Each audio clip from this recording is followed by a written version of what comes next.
King said we got to get this done, so we want to bring up our colorful councilman, Andy King.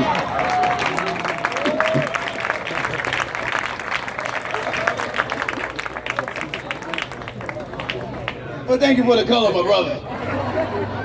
Good afternoon, everyone. Matter of fact, good afternoon, family. Good afternoon, 12th District. Good afternoon, 83rd District. Good afternoon, 36. And if you're in Congress, I guess we're somewhere in the 17th, and if you want to be in the 16th, but we'll be in the 17th for today. But it's a beautiful day in the 12th. You know, the borough president said God is good. Yes, God is good. We've been praying for this for so long. I'm going to tell you how long these conversations with me have started. I was playing basketball for then, Assemblyman Larry Seabrook.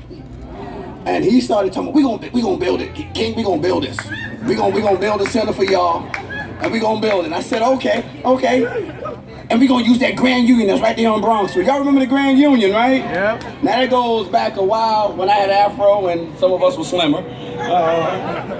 But that was the start of us having a conversation because we had nothing but concrete jungles up here where we used to play on and tear our knees up. But you know, Chuck Taylors did what they could do on that asphalt. But today we are so happy, and I'm so happy and proud because as we transition from conversation to conversation, people to people, you know, from the number of mayors and elected officials have been part of the conversation. You know, I'm just excited today that because the work of, as I call Mr. President for Life, Al DeCastro, our great borough president of the day, Mr. Ruben Diaz Jr., our number 5th charm, Mayor Bill de Blasio. Five.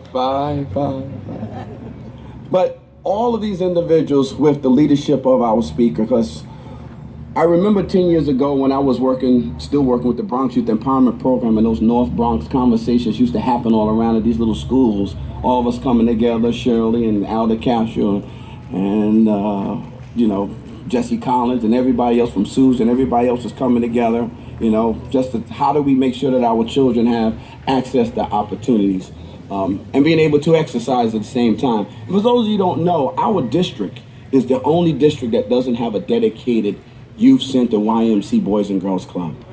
So today, this conversation allows us to give thanks to the Y. To the Y, Sharon Greenbright, thank you, the Y, so we can deliver on today's future. And today's future is not just about those who are under the age of 25 or under the age of 17 or those who are chilling in the shade, but it's about all of you who are over 50 because you are going to use this facility to offer your experience and expertise to help today's future, those underneath the shades, get it right as well. So we need for you all to participate in using this facility. For those of you who have that funny walk because of arthritis, you come and get in the pool, you have a great new walk.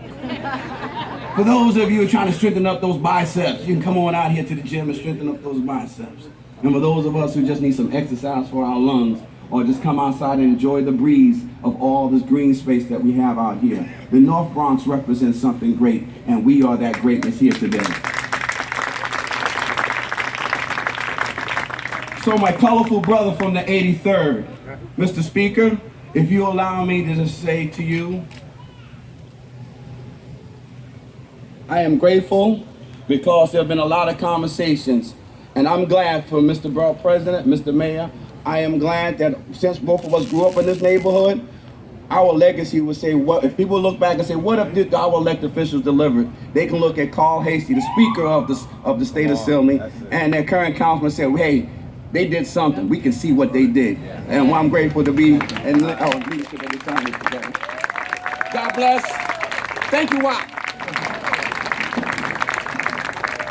I'm the only